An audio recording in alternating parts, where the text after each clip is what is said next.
Welcome to Oh Brother, a podcast of three brothers trying to figure it all out. With your hosts, Brandon, Colin, and Aaron. On this week's show, Panini Press Limbo. Ahoy! Ahoy! Oh, I sound why do I sound weird? What's going on? I don't like this. What it sounds okay. I don't know how to break this to you, but you sound just like you always do to me right now. So I don't know. Okay. I don't know what you have done. It's just me having a break from reality. Okay, that's fine. That's fine. As long as one of us, as long as we know what's happening. But yeah, I don't think you sound any different than. Okay. You don't sound any weirder than normal. Yeah, about that. Okay. Well, anyway, one of my all-time favorite jokes that was from Top Gear was when they would say it would usually be Jeremy giving some long lead up to how they had to do this long arduous thing the next day, and they had to leave super early in the morning and blah blah blah, and it was like cut to the next day at exactly 7:17 we headed out, right?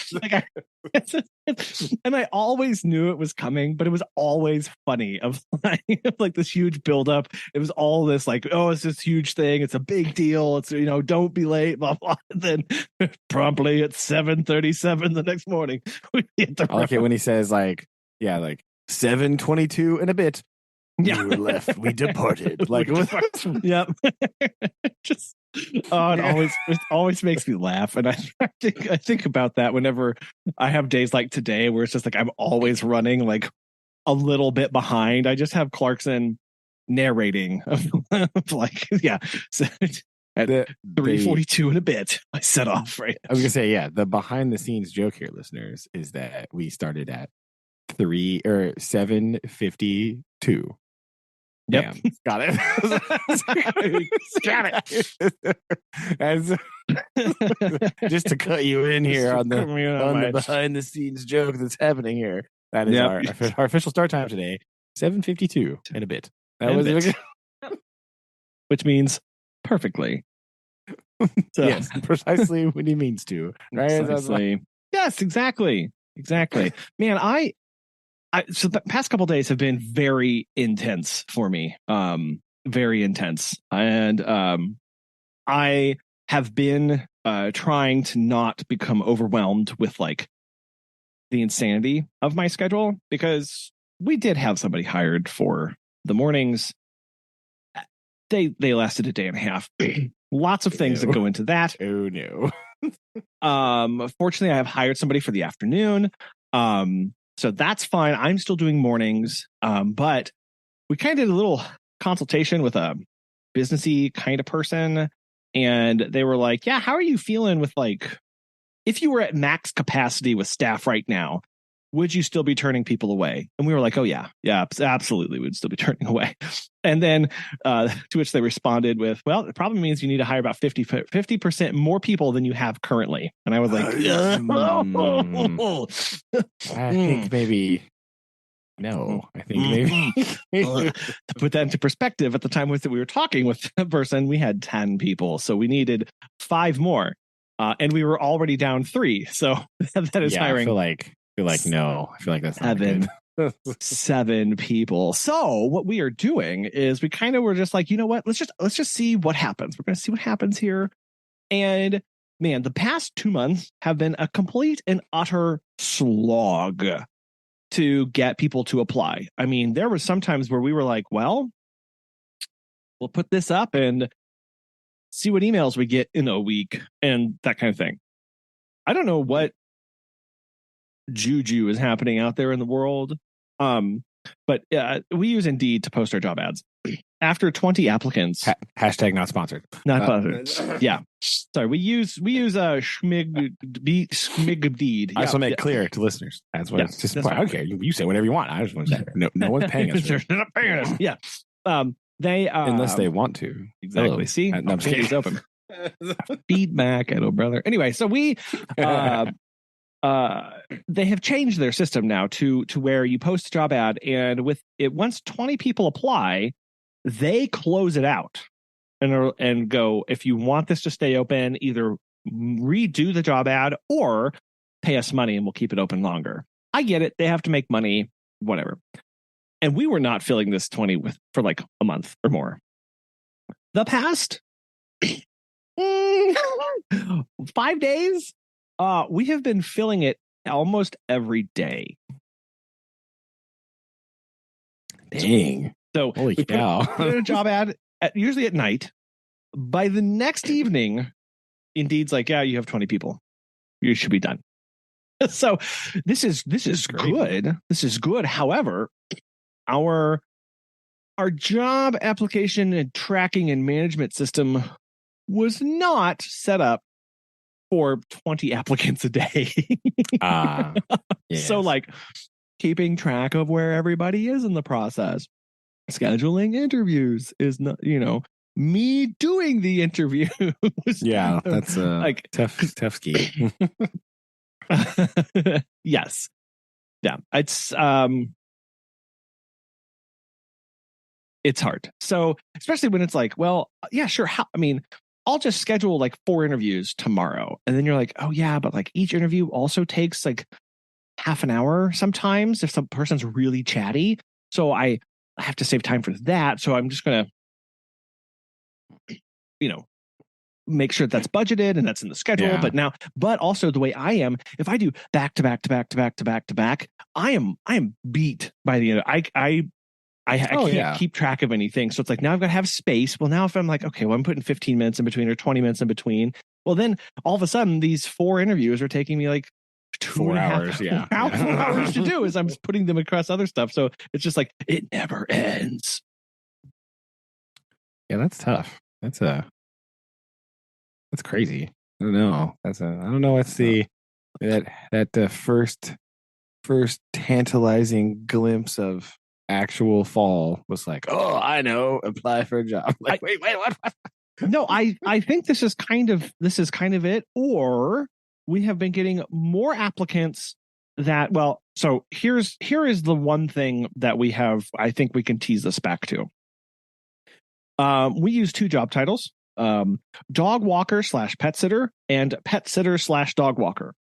I want you you tell me which one you think does better.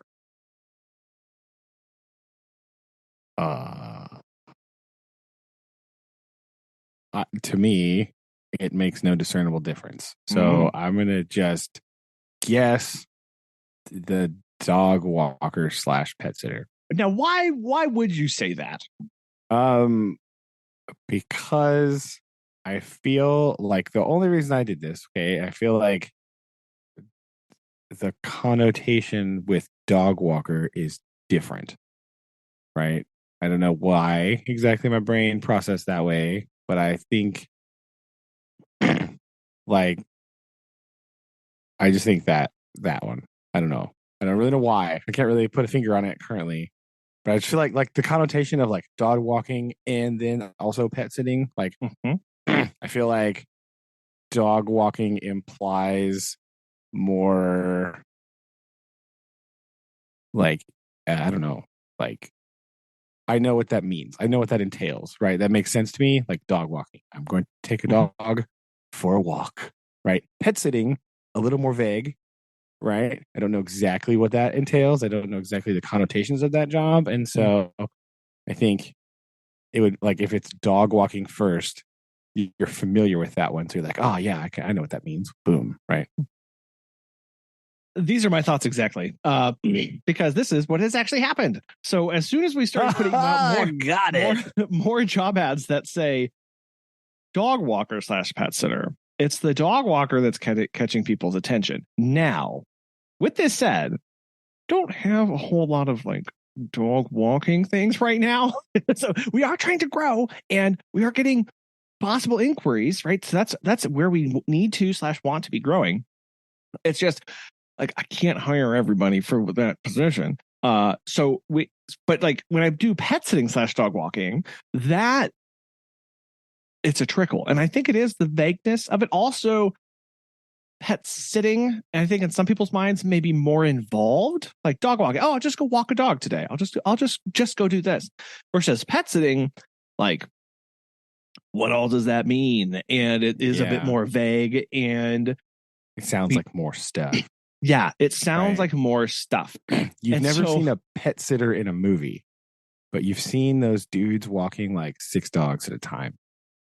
Yeah. Right. Exactly. So you know. Exactly. And so it does have this connotation of it's more familiar. It seems more light, right? It seems a little bit more airy, I think, for some people. And it's amazing. The very first question that I ask, the very first question I ask everybody before I start asking questions is, do you have any questions for me? That's a great place to start. But my second question that I ask is, can you please tell me what you know about our business and what we do? This is given me wonderfully illustrious answers, such as, who are you again? That was that was my personal favorite. Where I was like sweet.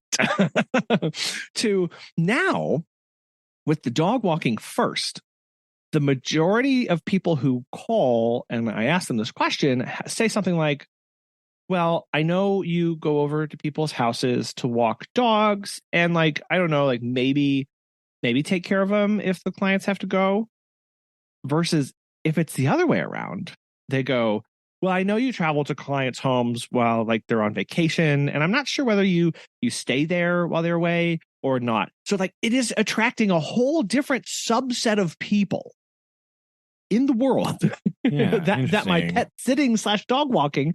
And the ad is the exact same ad. All the ad copy, it's copy pasted, literally nothing different. It's just the title, dog walker / pet sitter.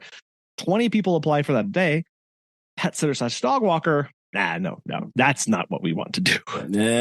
So it's like, like this is weird. Cause now I'm worried of like, I'm getting applicants. I'm doing all these interviews. I'm scheduling in-person interviews. I could very well likely over the next month onboard at least 3 people, but like now I have to make sure that their expectations are appropriate of what they are actually going to be doing. We do dog walks. Like we absolutely, you will, as my company, do a dog walk. We're also going to do you will be walking a dog. Also be doing a lot of pet sitting, but like, that's fine. Like we just stay with me. There's other stuff too, but there will be walking. Yeah, there'll be walking. I promise you, there will be walking. You're also going to have to scoop some litter and bring in the mail and set out trash and switch on the lights. And anyway, it's fine. Just like focus. Is okay. Tricky though. It's a lot of weirdness. Yeah. That's interesting. I never really considered that before. That would be a thing that would happen, right? Yeah. I know. I hadn't calculated that into my thought process here of like, oh yes, those terms have different meanings, and people respond to them differently. So this has been a very enlightening last couple of days. I'm exhausted, but it's enlightening. Yeah, it sounds horrifying, but it's yeah, it's just, and so anyway, I've all sorts of weird stuff, but like, I actually did my because I typically don't do this because people give references.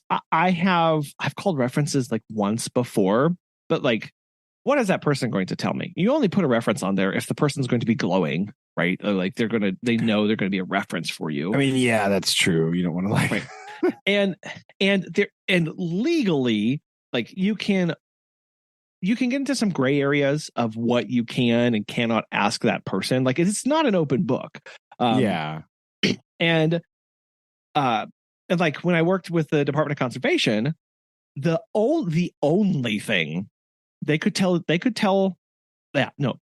only tell a potential person one thing. If you put them as a reference, first off, you as a supervisor were not allowed to take those phone calls. They rerouted them to HR. Okay, so now and all HR will do is say, yes, this person worked here January 2023 to March of January 2023. Yeah, that's how the schools are too, right? They don't really like they won't like if you put the school down, like your previous employer or whatever, that's all they say. Like, yes. Like, did they work there? Yes. Yep. Okay. Now if it's like a personal reference, right? Because I've had people call me for like I've been put down as like a personal reference and stuff like that. And they call you, they just ask you, like, oh, well, what was it like working with this person? And blah, blah, blah. Yes. Like, that's different. But like, the if you call like your employer, that's all they can say is, yes, they did in fact work here. Yep. Goodbye. And so, like, so it was a little weird because this person who applied actually worked for another company like ours, but in Florida. So I was like, like I actually do have some questions because I want to know what kind of what did this person do? So interestingly, they had he started working for one person. That person then sold the business to another person. And the person who applied put down both of their numbers. So now I have a personal reference who was a former boss, and I have his existing boss for the company. So I could ask all my questions that I wanted to. So that's true. That's true. Right? I was like, you're no longer in the company, you're no longer the boss, but you were his boss for the company that you sold. Yeah. So I did ask 2 questions of the current boss of I said, did this person actually work for you? And then I asked, if you had the opportunity to, would this person be eligible to be rehired? I didn't say, would you rehire this person? I said, yes. Would this person be eligible to be rehired? That's code for, did you fire them? That's what yes. Yes, it is. Yes, it is. So, and they said absolutely. And then the other person, I could ask some other questions of like, what did they do? How did they perform? Did they like the updates? Kind of stuff. So we'll see. We'll see what happens from that. But that was I was like, oh, this is a first for us. We've never had somebody apply who has previous experience working for another company. Oh, so both good and bad, I suppose. Well, yeah, it's an interesting wrinkle. Yes. I was like, oh, fascinating. And then my other brain kicked in, and I was like, should I interview these 2 people and ask them about how they transitioned their businesses? No, you don't have time for that right now. Okay, you're busy. Yeah. I was like, let me just put this on my note card. Or also, maybe not, but maybe just one of them, not both. That'd be weird, right? Yeah. Well, that's a good point. Like, how was this relationship? I don't know, but I was very much like, oh, what kind of story is there behind this? I want to know. Oh my gosh. It's gotta do something. Anyway, that's where we've been just chipping away at this, and man, it's been so weird getting all sorts of people with just crazy asks now.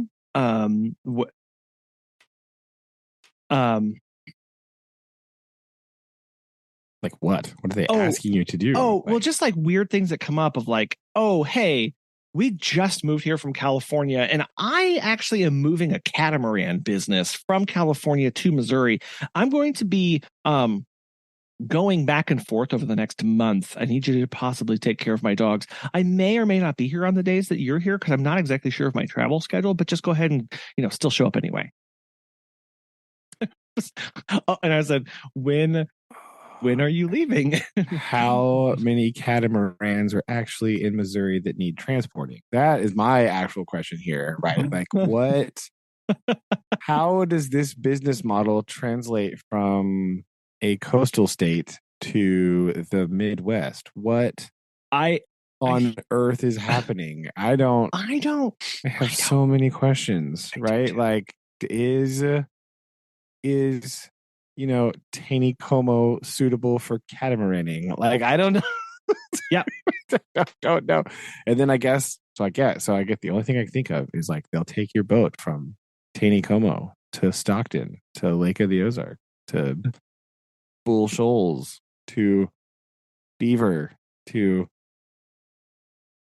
trying to think of the other, but Table Rock, obviously, to pomme de terre Mm-hmm. to Truman. Is that a lake?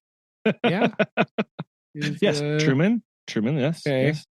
I'm running out of lakes that I know of in Missouri. That's yes. It. So there's probably more, but I don't. The White River only has like 5 on it, so you know. I got the impression that these people were in the like rehabbing and repair business. Oh, fixing the boat business. Fixing said boats. So there is a market for that. There's lots of boats about. Yes. So this was very weird because I was like, oh, okay, like when are you leaving? And then they were like, in 2 days. And I was like, oh, okay, like that's fun. And then all the people a problem. Yeah, because now all of a sudden it's like, do I actually have availability to come over 2 or 3 times a day for the next month? Like, okay. Do I have ability to get to your house today? That's the actual first question. Oh my gosh, that's the other thing. People are like, oh yeah. I've just straight like I had a guy. I don't know. Person called me and said, hey, I need you to tell me about your services. Oh, okay, yeah. Here's what we do. Oh, that's cool. That's cool. That's cool. So like, if I needed you, if I needed you to start like tonight, would that be a problem? And I was like, yes. It is 7. It is 7 o'clock right now. It is tonight. What do you mean? Like, what do you mean? Tonight is now. It is tonight. It's like the people who call on a Friday and they'll go, "Oh, I just need you for Saturday and Sunday." And I go, "Oh, you mean tomorrow?" Yeah, you mean in 7 hours from now? Is that what you mean? Is that what you... Yeah.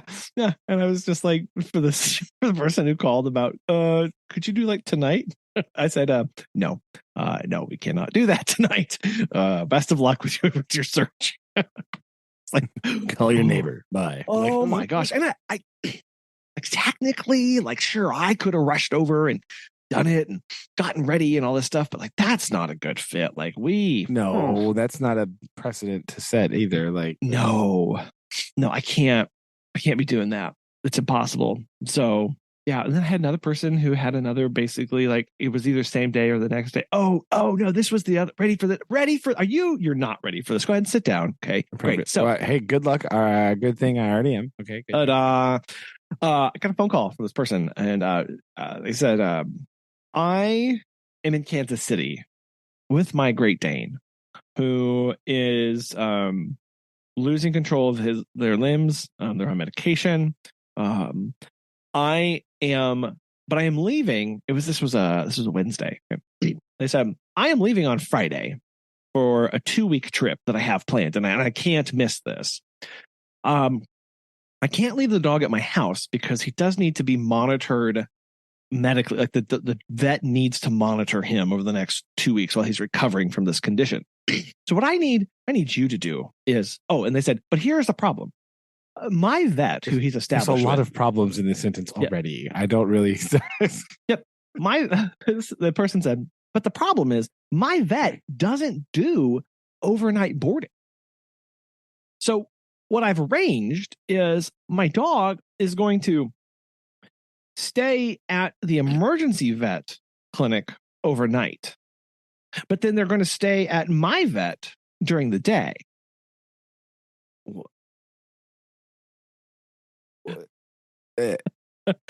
And so what I need to do is I need you to transport my dog in the morning from the emergency vet to my vet, but they don't open until 8. But the vet closes, but the overnight boarding portion of the emergency vet closes at 7. So you'd have to spend an hour with my dog, take them to my vet when they open at 8, and then my vet closes at 5. But you can't take my dog to the emergency vet until 7. What?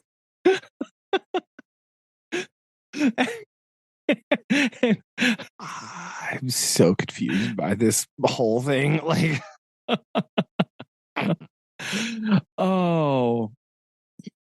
and it was bad. That is terrible. Like, I don't. That is so messed up. And then I know what's happening. Also, the other part of your brain is going, I need that fan. Dang it. I want I knew it. I knew I needed a fan. I know. I know. I was like, what? So taxi. Well, but then I'm going like, this is something like this is a true commitment. And then I've got to spend an hour with this dog in my car. Like, what? And so because I am the way I am, like, I'm actually sitting here going like, how do I make this work? That's always my question. That's my brain just goes, yeah, how would I make that work? How would that look for us? Not, should you do this? Is that a good idea? Yeah, because the answer is no, you should not do that. That's an insane thing to take on. Obviously, extreme short notice. It's obviously a no. So but it's like I don't have any alternative, so I can't even be a nice like, oh, we can't help you, but you should go to blah blah blah. So I'm just like, no, unfortunately, I actually said I'll call you back because I said I want to make sure that I answer you appropriately. Can you give me a couple minutes to put a plan together and see if that's something that we can do? Yeah. And then you sat by the phone for 3 minutes and then just like, nope, sorry, not gonna work. No, I called Megan and I said, hold on to your hat, and I explained to her, and she was like, obviously, no, we're not. No, obviously. And I said, I know, it's obvious, but also like. That is insane. Like, it's actually an insane thing to think about. Like, that's wild. I know, and I'm sitting here just thinking about that, flabbergasted, and going, in what world would we have ever been able to take that on? It's impossible. Like, it truly is. To actually ask that of somebody, even a business, of like, yeah, I know we've got a lot of employees and stuff, and like we can push people around, and move their schedules and stuff, but like that's not like that. No, that's a lot. That's way too much. So anyway, that was one of the other mind-blowing phone calls that I had this past week. That's quite mind-blowing. That's crazy. I don't know about that. I don't recommend. Yeah, no, definitely not. So yeah, that's but I'm very excited. It's been 64 degrees all day today. Oh, I know, it's lovely. Oh my gosh. I've been loving this. It's been I almost great. couldn't believe it. I was like, this can't be real. This is not. Like, this can't actually be happening, can it? Like, what? I don't know. Right. You just got your AC taken care of. Yes. So have you been using it much? Absolutely. Love it. Kids like, it's so cold. I'm like, yep. You're welcome. I told you. I warned you. This would happen. So deal with it, because after those miserable few weeks, I'm not even going to think about it being slightly warm in my classroom. No, down.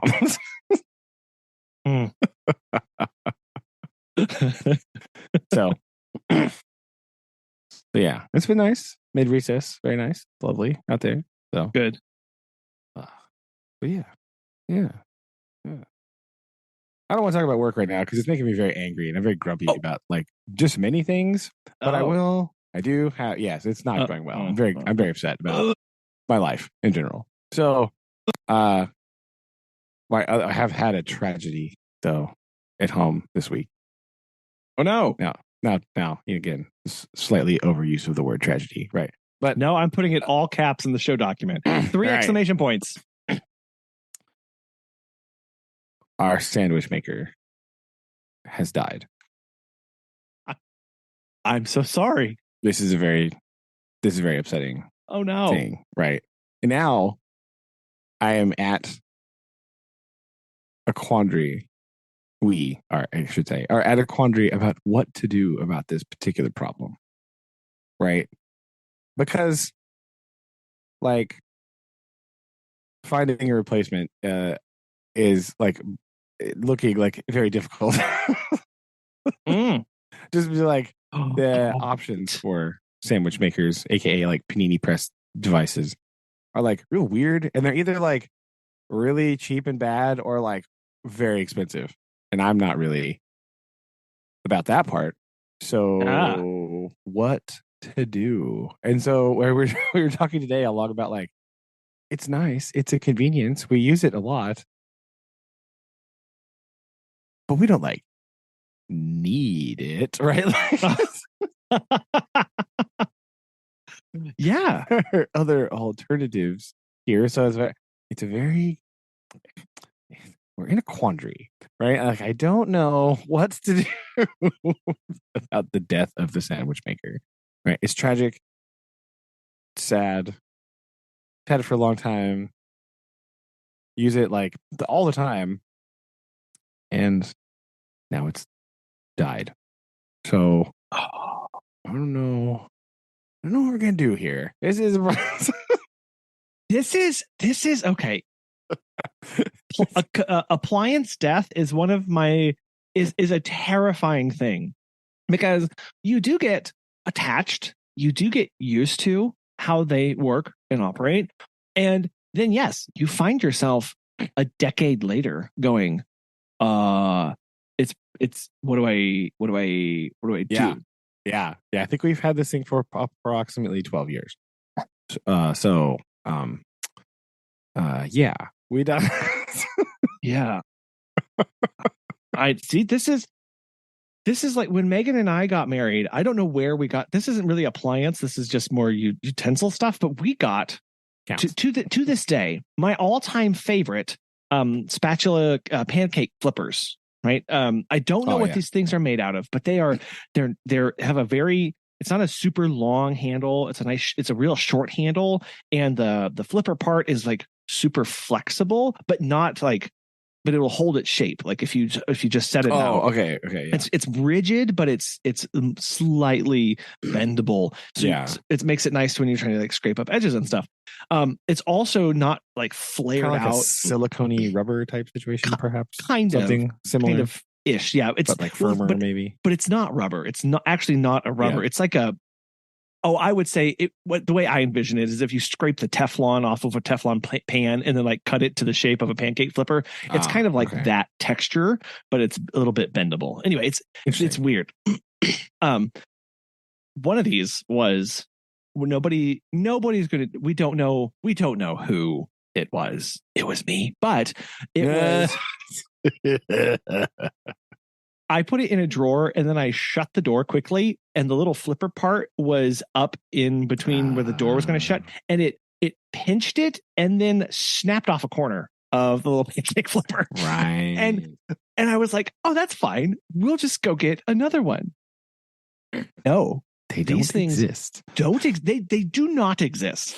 We went back to the same manufacturer and they've changed it. They've made the flipper part like wider at the base. Like it really like spreads way out. So it's not this nice narrow thing. And so everything's just like bigger. The proportions are off. It's rounder. It's ergonomically awkward now. Like it is. I don't like it. Like I tested it out in the department store and was like, like this is disgusting. And so we are left with a pancake flipper with a notch out of it because we can't replace it. And I don't know what we're going to do. So that's the panini press thing that we have is like really nice because the plates on it are like ceramic, right? So there's no like weird like Teflon, none of that stuff that like you accidentally scrape and you die of cancer in 5 years because it's like horrible, right? It's great. And so like it's all ceramic, it's real nice, it heats like really good and even, and it's really nice, and it's really good in the morning because like when I make my egg sandwiches, throwback, because apparently that's an option, right? Okay, pony. I make them on there, right? So like we've already cooked the egg, and then I throw it on an English muffin with some cheese, and I throw it in the sandwich press. Yeah. And then like you make coffee and you go about blah blah. You just leave it there for like 10 minutes or so, and it's done.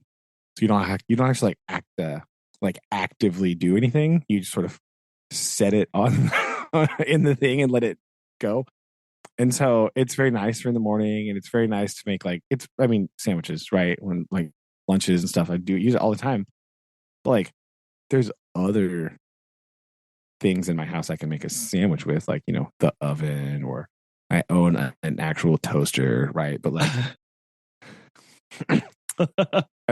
and like, so it's like, well, I don't need it, but it's really convenient. But like when you look for like ceramic plated panini presses, right? They don't exist, right? Mhm. They just don't make them anymore. And the company that this one it's like an Oster one, right? And they don't make them anymore. They just like stopped like 2 years ago. They're like, nah, we're not gonna make. They still make like blenders and all kinds of other stuff. But they're like, nah, we're not gonna make those sandwich makers anymore. Nobody buys them. But I need one. No. Yeah. So it really has me thinking of like, really now I'm going, okay, like for the next time we buy one of these, if we find one that we like, we have to buy like 6. Like we must. Because in another decade, like who knows what technologies will be out that I'm uncomfortable with. And I want to be able to have access to this right? Like for a long time. And then I was thinking today too, right? Like, so here's the other problem, right? The sandwich makers, okay, like a lot of them, what they are like much more expensive than I want to buy a sandwich maker for, right? Sure. But that's because they have like all these other like weird features, like they can like fold all the way open, and you can use them as like a griddle, and you can also they have like lots of variable temperature control things and all that stuff. But like, so part of me is going like, well, I didn't use that before. My sandwich maker had a temperature knob. That was it.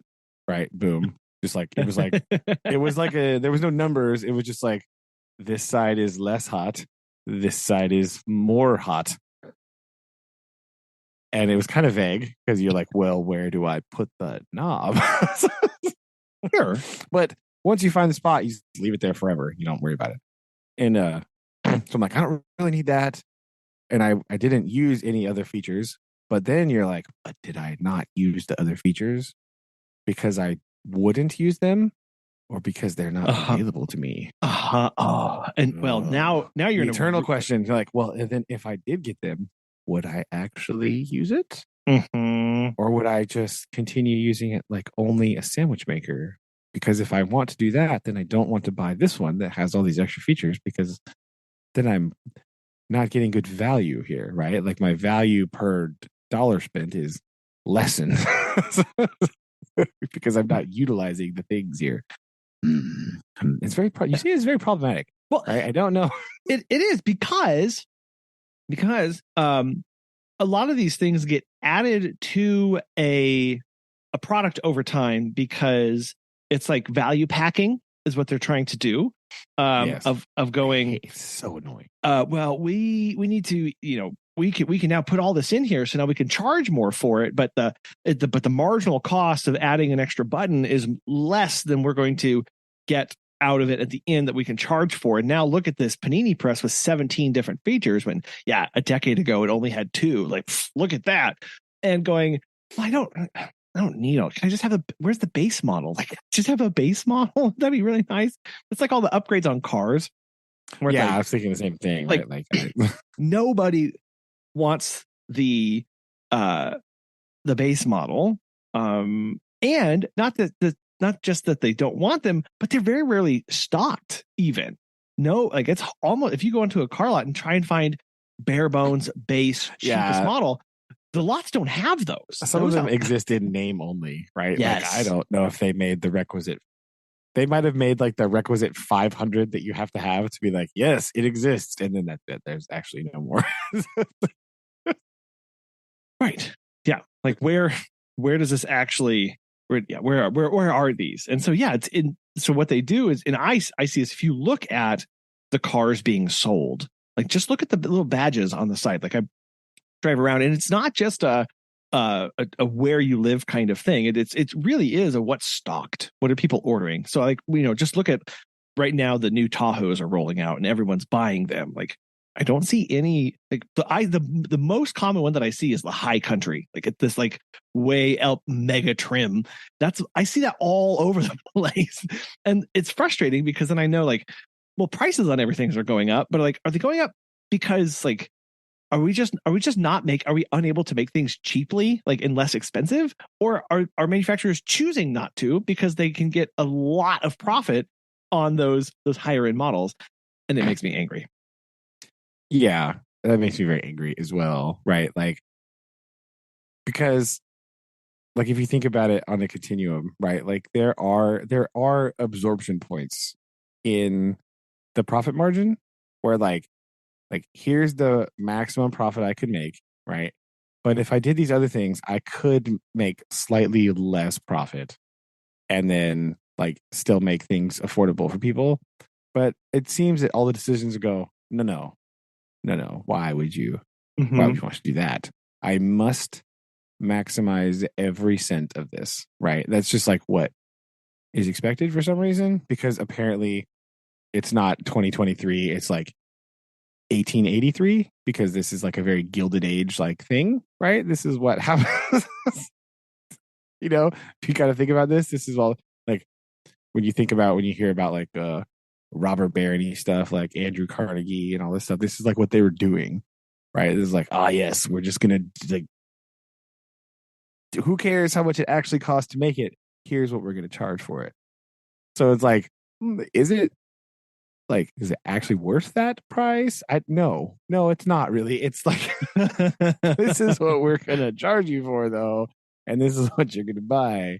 We're gonna put all these other trappings on it to make it look exciting, but it's like not that. It's like not worth it. Right.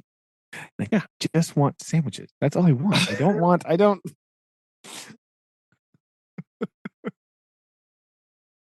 I don't need to think about like macroeconomics. I just want a warm sandwich. Okay. And I just don't want to use the microwave because it gets soggy. Right? Nobody wants nobody likes soggy sandwiches. Unless they're supposed to be soggy, like a dip or something like that. That's different. Like that don't want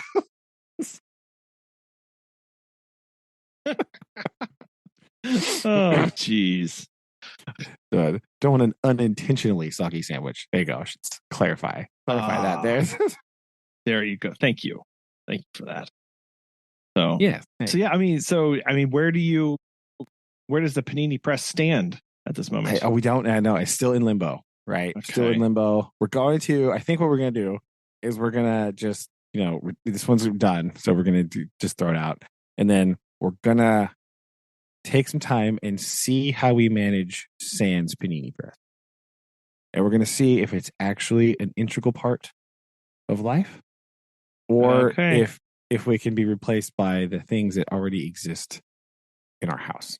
So there's going to be an experimentation time, right? We're just going to see, plus, like in the background, maybe continue looking at panini presses from, see if there's anything even remotely in the ballpark of what I want to spend on a sandwich maker. Because again, this is not it needs to turn on and become hot. I do not think this needs to require an exorbitant amount of money to procure, right? So now I'm sitting here thinking like, yeah, do you go and try and hit up like the garage sales and like try and find used versions and like, I don't know how I feel about that. I mean, maybe, but like jump up on eBay, see if you can find one in box. Right there you go. Might get them. Then now they'll be like, discontinued sandwich maker, $3,000. Like, no, that is exactly what happens. Get out of here. Stinking capitalism, get out of my hot sandwiches, okay? I just want a sandwich that's not cold. That's all I want. Oh.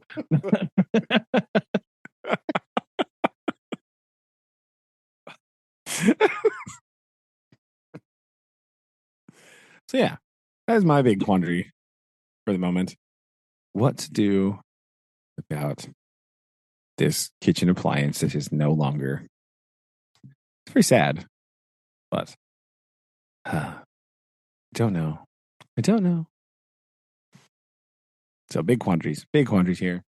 These are the important questions in life here. So. Well, I mean, they really are, because this is so this gets back to something that I have been thinking about recently. Of as I have been in a rush, I've been watching other people like rush around me, and how like so I actually did a little bit of experiment yesterday of like I'm going to try and rush like these people do and drive like these people do, and I'm going to keep up with them, and I'm going to aggressively like veer between first of all, lanes. There's people that drive more aggressively than you do. Who are these people, and get me away from them? Like, I don't need. These are the people that drive that fly by me. Like, and like I so like listeners, also this is bad. As a person who lived in Dallas for a long time, Colin's driving is a bit aggressive, right? He's a bit enthusiastic, right? Okay, so if you must know, I live with somebody who's more enthusiastic than I am. That's all I'm going to say. I wasn't going to bring that up. I did not. Okay, but additionally, yes, there are other people on the road that I am not married to, not naming names, that are more enthusiastic, and I have been trying to keep up with them this past week. And I was like, I'm envisioning that that like Einstein thought experiment about traveling at the speed of light in a rocket ship. Yes. Is that you? Is that what you're doing right now? Observing the other people traveling in the other speed of light in the rocket ship? Yes, I was. I was trying to see this alternate reality that they were existing in. And I came away from it just being like, I was so exhausted. Like yeah, I'm tired now. It is exhausting to live like that, of like always pushing, driving, going like frantic. Like I went through a drive-through to pick up some lunch, and like the lady around me was like cutting in and like screeching to a halt next to me, and was like racing me at the window. It was one of those double ones where you're like, I'm at this one. Oh, those are so yes. And the person's on the other side, and I could tell she was like racing to get me done. And I was like, I am sorry. Like, what? This is a fast food restaurant. Like, what are you doing?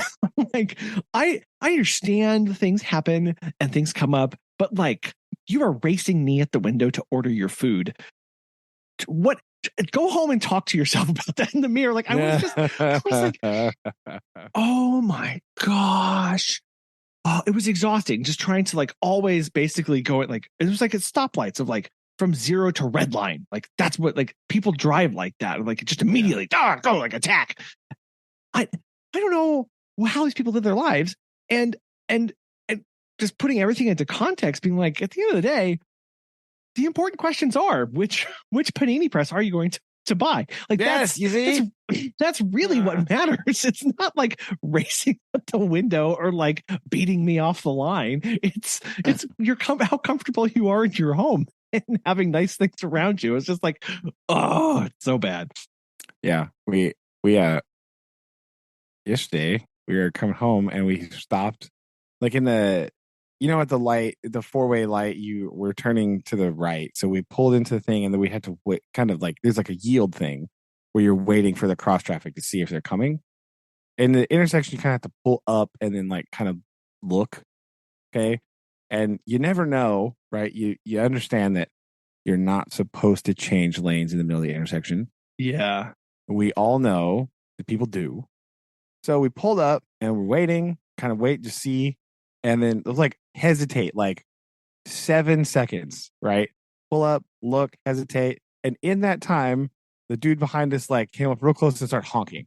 It's like, what are you doing? What are you actually doing right now? And so he came up and he drove by past us, right? And then he got another lane and we're going, and then we ended up at the same stoplight. And yes, we pulled up to the white thing. We pulled up to the white thing, and he would not pull up and meet us window to window. He refused. Yep. He like the front of his car came to like the back wheel of our car. He would not pull up. Yeah. Yeah. It's like I hope you're embarrassed. I hope you're embarrassed for that move. Laughing. So Like I was trying to not be, I was not trying to channel my inner dad, right? So I was just like laughing at him hysterically. And when he finally did pass us, he kind of looked over at us and I just like gave him the thumbs up. I was like, good job, buddy.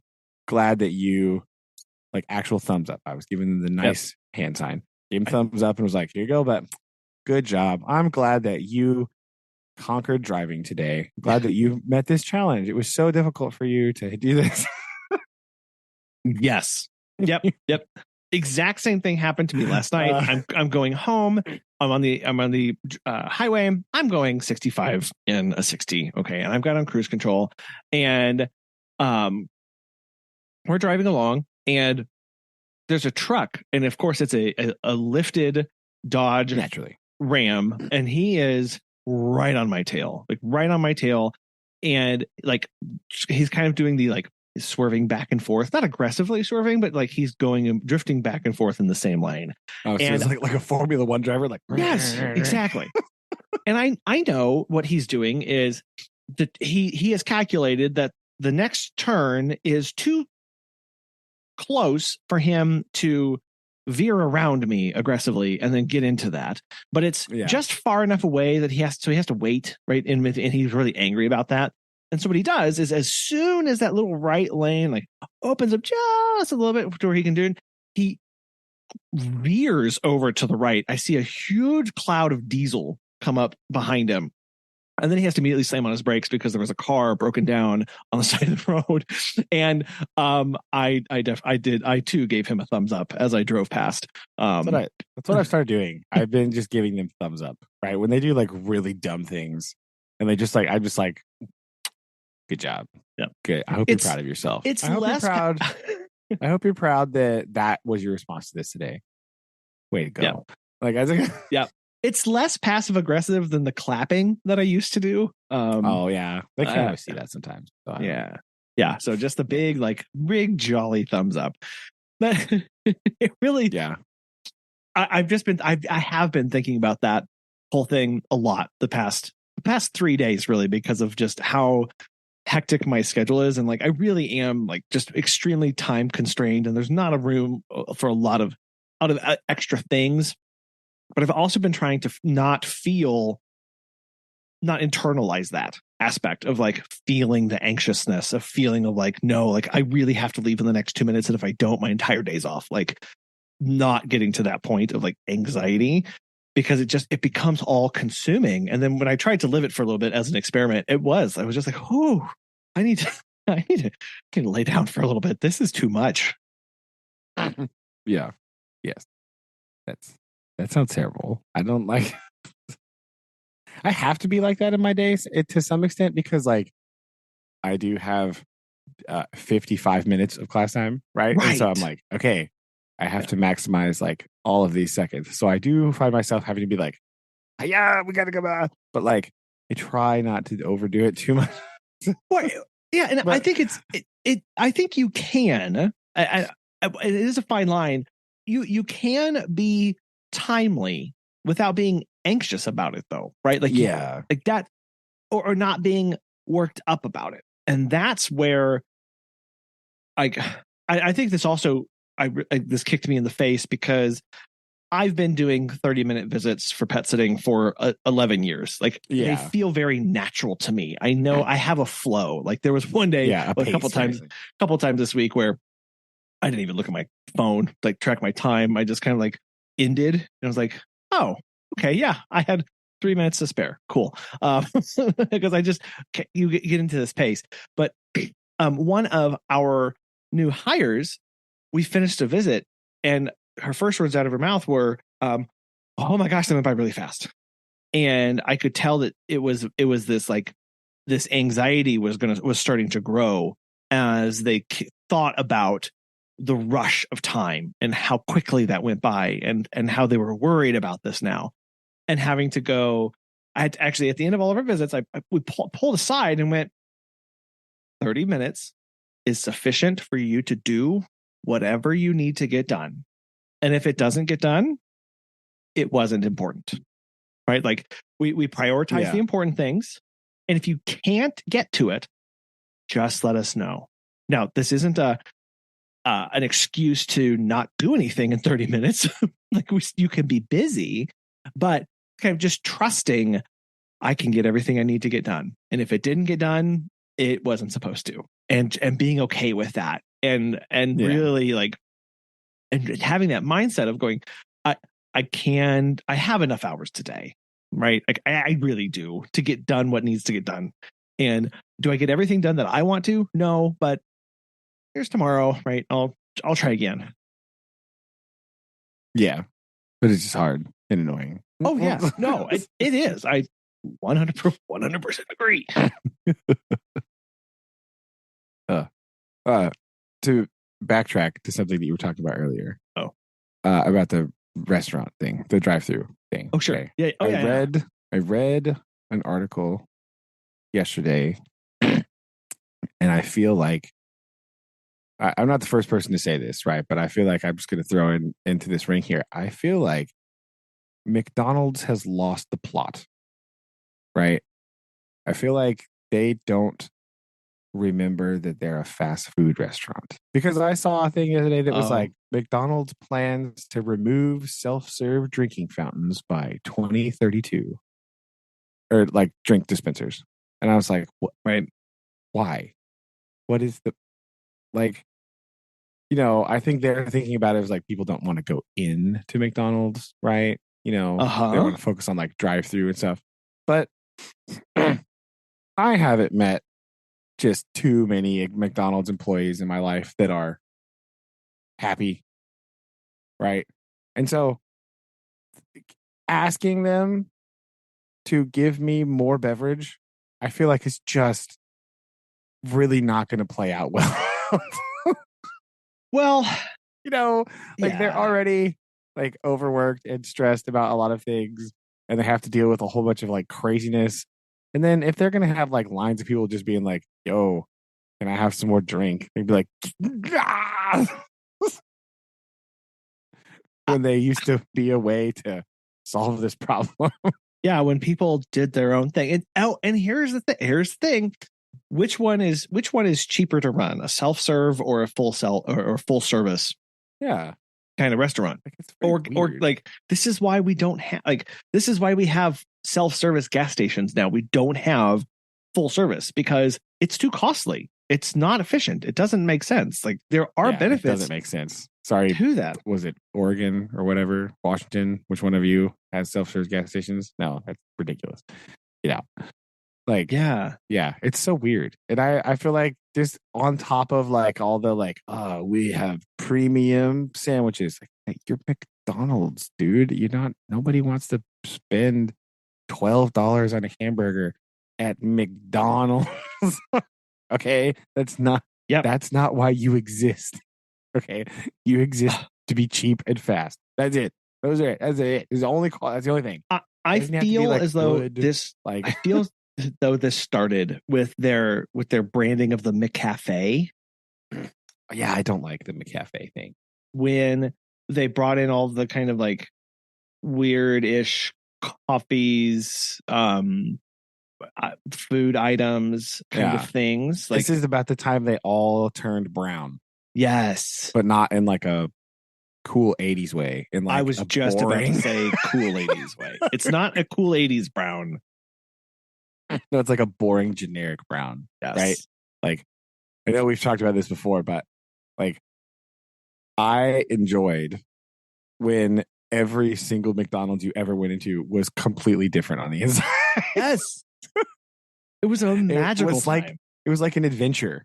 It was. It was like, what am I walking into today? What world will this be? How many different shaped tiles will there be on the ground? And true. Will my stool be the weird hamburger police officer guy? Yeah. Who knows? Right? Who knows? We don't know today. But we're gonna find out. Will there be a Fry Guy tray holder? Don't know. Let's find One can out. only hope. And I think more importantly, how much residual smell of cigarette smoke will there be in this building? That's true. Have you seen that? I might have sent this to you at some point. But have you seen the meme that's like, I'm this old and it's the McDonald's ashtray? Like, Oh no. Oh yeah. Yeah. Yeah. Yes, listeners. It really wasn't that long ago. And I'm not saying that just because I'm afraid of my own mortality, but like it was not that long ago in the grand scheme of things when there were just ashtrays, like public ashtrays everywhere, like that you could use that were available in a McDonald's. Like it just yeah. Yeah. His name was Officer Big Mac. How could I forget that? Oh, right. One of the key.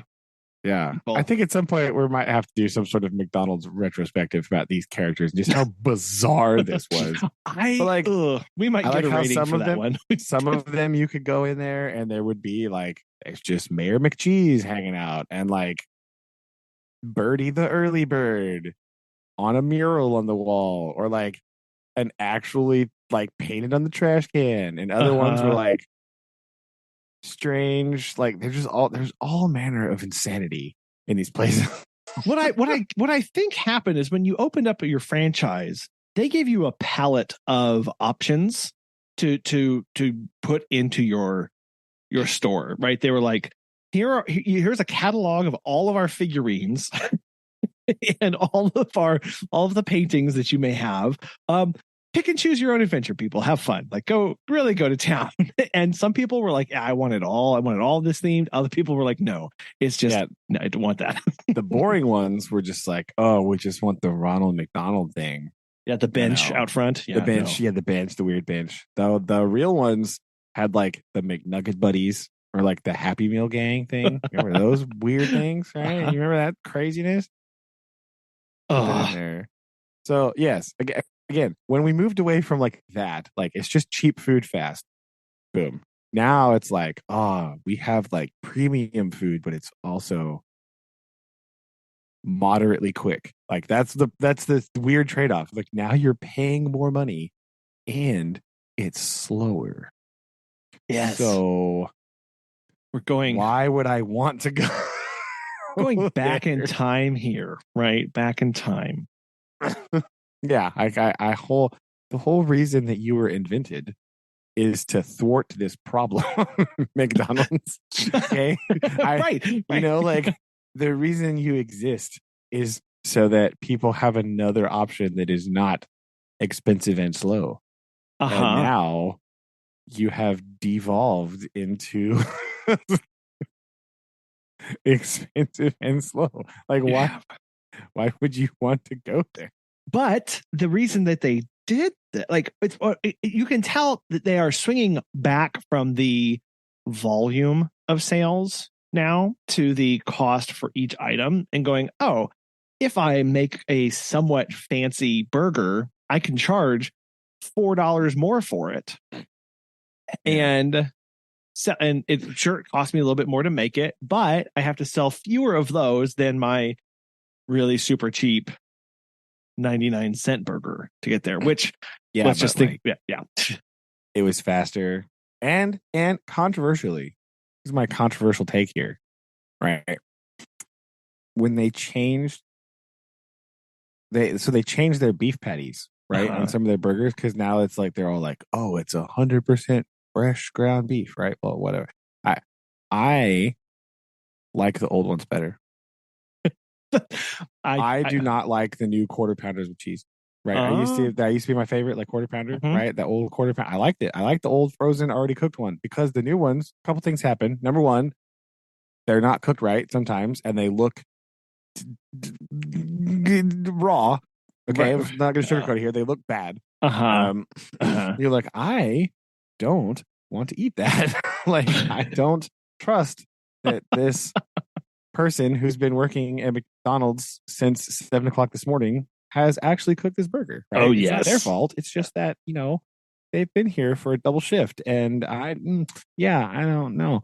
So there needs to be some more margin for error in fast food, right? I feel like it's not like a Michelin star, like hyper focused quality. No, there's got to be margin of error here, right? There's got to be some, it's got to be quick, got to be easy to make, got to be fast. There needs to be, you don't want to overtax the employees when they have to do this 800,000 times a day. You don't want them to have to like perform brain surgery 800,000 times a day because it's more mentally exhausting that way. This is why I would argue there needs to be less margin for error, which is why all the prepackaged stuff, pre-cooked stuff that was in the freezer was great because a double shift hungover person, you know, who might have a little bit of an addiction to some other aspect, it's like they can make this just as good as the person who comes in fresh off the street. Like there's no, I mean, it's not like, I need it to be quick. And again, this is like I'm not trying to like put down the people that work at fast food places, right? Like I used to work at fast like restaurants and stuff like that. So like this is like a normal human being job, right? Yeah. But like it's all, you also have to do like lots of other things, like you were talking about with the other job. Like when you work at a place like this, you don't have to just make food. You also have to like do inventory and like clean stuff and like fix things and there's like lots of other tasks that are happening simultaneously in the life of a person that works in this place. So yes, making that job more stressful is not good for the output of the stuff, right?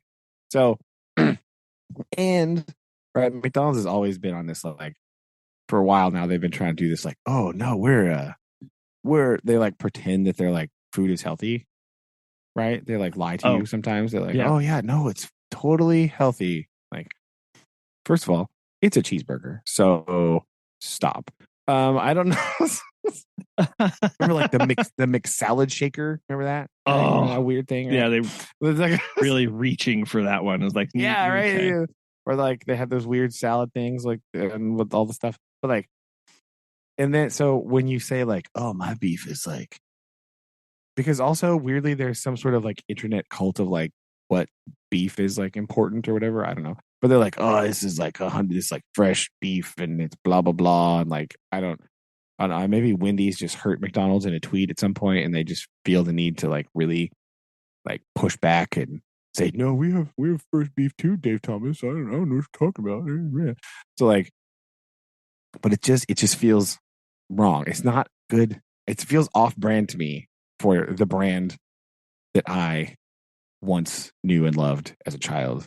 It just feels off, right? It just doesn't feel like, not that I have actually eaten at McDonald's in like a year. So like, sure. This is part of the reason why. Like, it's way too expensive. It's not cost effective. And it's not even really that good. Because put it all together, like, put it all together. I'm going to Taco Bell, right? That's really what's good. You, sir, have lost business. It's really what it boils down to.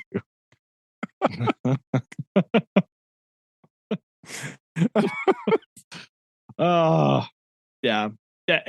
And seeing those things all change, and there are other changes that they made as well. Like they changed not just the kind of salt, but the amount of salt that they used, and it's true, all the oils that they use now, and so yes, things do taste different, and I think the whole point of this discussion of like when you said McDonald's has lost the plot, like all of these other changes that they've done, like the salt and the oils and the patties, like that's one thing, but I think overall it's just the like, who do they think? This is not okay. I'm going to say this phrase, and it's not meant how people usually see this, but like, who do they think they are? Right? I'll no, I mean, yeah, for real. You're not like Ruby Tuesday, okay? Calm down. Like you're not like.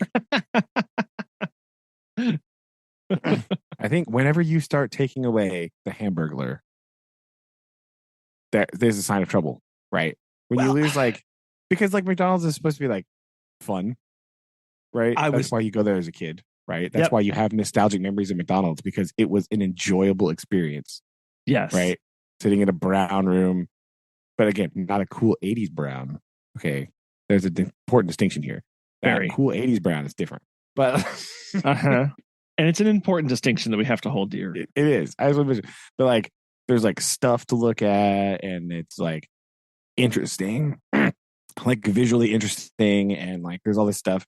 And then now if you go in there, it just looks like you could be in any like generic coffee shop ever, but there's somebody eating french fries. Like I don't even know what is happening. Yeah. They're kind of like a knockoff Panera on the inside quite a bit. Yeah. Because like Panera bread inside, it's a little bit weird in there, right? It's a little too like, it's a weird brown, and then the bread's all brown, and it's strange. Like it's weird in there. But like, McDonald's shouldn't look like that. It's supposed to be like if they're, they like moved away from like the family thing with cheap food and blah blah. Like, no, now it's just like like they're taking themselves way too seriously. Right? Yeah, they don't have whimsy, right? That's the other part there's about no whimsy. That's good. Oh, that's good. I like that. And I think that's just been a general trend in a lot of things of businesses in general not having a quirk or being, not that they have to be like, look at me, or like, but like, I mean, McDonald's, you don't want to be too like, oh, I'm not like other girls, right? You don't want to be like that, but like, they literally have a clown. Okay, clown. Yes. Like, let's be very real about this. Like, it's clown. So like, let's workshop that a little bit. And they did. And in the 80s and 90s, it was insane. Like, there was a lot going on, but it was fun, and it had whimsy, and it was quirky, and it was kind of different and weird than everything else. But they had all that built up around it. And you just don't see that anymore in any business, really. Everyone's all like, I'm from, like, we're in a board meeting, and you're like, oh, geez, what? Oh, and this is why my logo of our pet sitting business, the cat and the dog are wearing hats. Okay, like, this is very important because these are weird, and they're kind of like, what is going on there? This is why we're gonna have to make an Oh Brother T-shirt that's like 90s themed, right? It's gonna look like you could have bought it at Discovery Zone. It's gonna be like, yes. Oh my gosh. Well, I may have to make sure I don't have caffeine before I see that. But yes. Yeah. It's going to look like a cross between, you could buy it in the Discovery Zone gift shop and like the opening credits of Saved by the Bell. It's like, bam. Like, yes. Yes. Yeah, well, okay, so that brings up a very good point here of like a color that I saw a lot growing up through the 90s that you don't really see a lot out in the world right now is the color purple. I don't say electric blue. Well, okay, it's fine. Electric, but like, yes, like, but like Saved by the Bell, but it's like blue, green, purple, like you just. Yes. Yes. People are going like, why would you combine those colors? I don't know. Okay. But they did, and it worked. It was glorious. Oh. Well. Yeah, you're right. Right. There's like a lot of weird like that. It's not, anyway, it's whimsical, right? Yes. It's like fun. It's like, no, but it's not brown, and it's not, again, not a cool brown. Not like weird 80s living room brown. Like I'm going to search here. I'm going to go 1980s brown, and I just want to see what comes up. And yes. You see? Okay. Well, this may have to be the show art. I think I've decided. It's not going to be. Dude. Yeah, because we might get in trouble if we use the McNugget buddies. I think we might. Well, I was. No, I'm not. I'm definitely not doing that. But this, like, although McDonald's isn't using them anymore, so why not? Right. I'm sure their IP is a little, little open. Oh, and yes, right. Yeah, right here. Oh yeah, this is that's beautiful. I'm going to send you this. Okay, this is actually so perfect. On brand right now for what we're talking about. I like that this first one has a captain's wheel chandelier. That's important for this. Very critical to what's happening. Oh yes, that's the McDonald's that we know and love, ladies and gentlemen. And what's important about this is that it's brown McDonald's with the brown car, the brown Buick in front of it, and a reddish brown station wagon. Oh, that's as soon as I saw that. Okay, the brown and cream, right? Yes. That's just beautiful. That is, I love it. You gotta love that. Susan's going to appreciate these pictures so much. You don't even understand. Like, she's going to. Oh, it's wonderful. It just anyway. That's when you knew as like when you pulled up and you saw that McDonald's, you were like, yeah, I don't know. Good. This is a whole world in here. Like this is amazing. Yeah. And then do you remember that weird like some of them had that not just McDonald's but other ones had this like they had like the seating and it was like a weird like half arch glass window just like on the side. Yeah. There was a lot of bricks inside, if I remember, in some of these. Yes, like there was definitely making brick archways with the planters. Planters, right? Yeah. It was like a brick wall with like plants on the top. Yes. Yeah, but then the side had that like it was like a half of a U, an inverted half U. Just the whole thing was window, and then the bottom half was brick, and there's just tables, brown tables, all down the side. Wonderful. Yep. Oh man, yes. It's lovely. Yeah, and then you see like this, you don't get that anymore, and everything's so. I'm going to say sterile is a word. Sterile and industrial.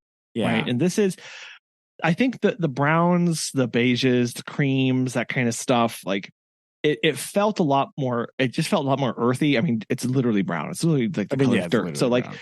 But it just felt more like, I don't know, just less more approachable or whatever. I don't know, but like now everything is steel and high gloss and like it's just it feels like a surgical room, you know? Yes. Like a weird I did when I talked about extolling the virtues of the new library in town, right? Oh yeah. I like all the features and like all the stuff, but it does have that sterile vibe. And the lady that's worked there for like ever, she said the same thing. She's like, it's just not like warm and inviting. You know what I mean? It's very like the new construction of our school building, right? Some of it's finally done. Holy cow.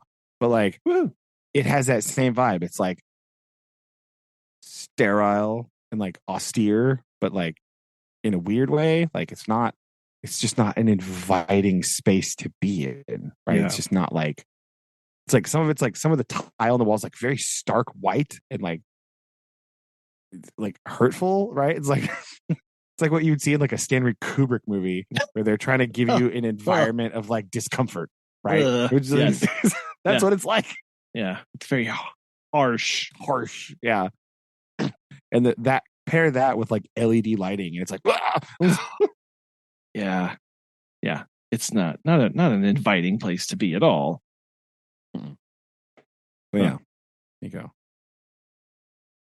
Hashtag where's the brown? That's what. There you go. More brown. Man, I've got a lot of brown things I can use for cover at this time. This is going to be. We just have to. I like that living room. I know sweet. It's pretty. I knew somebody that had that couch, right? I'm pretty sure. Yeah, I'm pretty sure I've seen that couch in real life. And what I love about this photo is that we are, we're not going to say how many years we are on from this time frame, because it's depressing. But I will say that like all of these elements can be found out in the world in different aspects. But to believe that there was a time where they were all in the same room, it's a bit shocking whenever you think about it in that way of like, oh, I've seen that lamp and I've seen that thing. But like there was a time 40 years ago that they were all together. This faux, I like the wood paneling with the stone wall. Yes. Too. Oh, that stone wall is key to the success. That is important, right? Again, I knew people that had that in their house. So this is glorious. I'm just gonna make that my phone wallpaper, maybe. Just like it's very, very relaxing. So when you have that moment where you're like, I just need to go find my happy place. Here it is, a 1980s, late 80s living room. Yeah. Yeah. Oh man, that's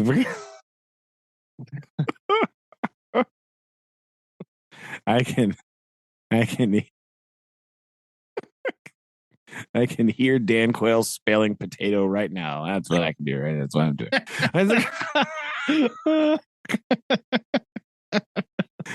There's an extremely niche 80s reference for you, ladies and gentlemen. Man. How'd you like that one? It's both. Oh, it's so depressing. It's so depressing. It really is. It's like 80s, 90s reference. Dan Quayle. How's that for you? Well, and I mean, I just, people think, oh, that, we live in the most ridiculous era of our, blah, blah, blah, blah, blah, all this stuff. And it's like, no, these things have been happening for very, very long time. Yes. For sure. For sure. Man, now I need to see if I can find potato. In case our listeners are not old enough to realize that Dan Quayle doesn't know how to spell potato, he puts an E on the end of it. Does. Oh, this is the tweet I was talking about. Yes. Yeah. That's a good... I figured that was it. I just the 1980s on Netflix versus the 80s IRL. It's just the lady in like the blue shorts and purple tights and like hair, frizzy hair with weird geometric shapes on her shirt. Yeah. And then next to it is the brown McDonald's ashtray. And underneath it says, to be fair, there was a lot of geometric shapes happening, right? There was Yes, this was also like, really late 80s, early 90s is where I remember seeing all this. But anyway, yes, like underneath it says, as a very old person, I feel qualified to say that the most modern media set on the 80s fails to capture how effing brown everything was. It's true. Oh. True. Can confirm. Yeah. Can confirm. Oh my gosh. That's great. Oh, yes. It's wonderful. It is wonderful. Yeah. And I'll throw a link in here of Dan Quayle struggling to sell potato. Please do. I was thinking about that today. Yesterday, actually, because Susan and I were talking about our conversation we had a couple weeks ago about the generational thing and how I feel like, generations are made up, but they're also real. Yeah. And about how like the term millennial I find struggling because like technically I am a millennial, but I feel like if you can remember Dan Quayle, you may not need to be counted as the same type of millennial as people born in like 1995. I just feel like it's not the same. It's not. If you remember Dan Quayle in the Cold War and David Hasselhoff breaking down the Berlin Wall, I just feel even within millennials, there's a generational gap that needs. Yes. Yeah. There's some things in there that you don't need to worry. Yeah. Just go ahead and include it. Yeah. If you don't love brown, I feel like that's the. This is actually what we need to do. This is what we need to figure out. We need to take these tests of like, what do you like and don't like? When you think, even better. What year do you think was 20 years ago? Right. That's a really good one, right? Like that's. What? It's like, look, no, it should just be like one of when they put like 6 pictures and they're all the same, but you have to like pick your favorite one, right? Oh yeah. It's like, pick your favorite, like, I don't know, those weird like BuzzFeed ones where it's like your aesthetic and it's like the favorite like something. It should just be like couches and it's just like couch design from decades. And like, what about lamps? And then it's like one's like, what's a lamp? The other one's like a weird LED thing. The other one has like a giant tubular lampshade on it. It's like way too big.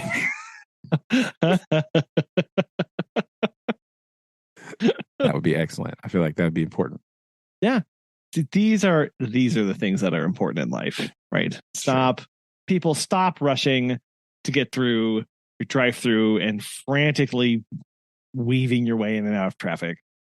Yeah. Just remember that life was brown one time and we all survived.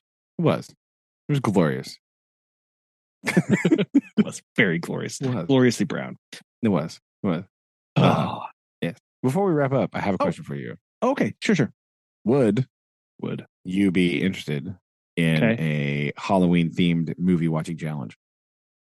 Yes, very much, please. Okay. So I think we don't have to do it so we can set the date for in a few weeks so you have time to complete this. And so we can do some research here. But I think we should bring forth best Halloween movie. Oh, okay. Right. It doesn't have to be could be anything, right? I feel like we should automatically, I think, again, this should be like best Halloween movie not named It's the Great Pumpkin, Charlie Brown. I feel like that's okay. Sure, it's not named. That's fine. That's fine. I feel like that's important. But like it is fall, right? We have just come off the book reading thing, and I think we need something to do. And this is even like timely and seasonal. Look at us, listeners. Look at that. This Can is. you believe it?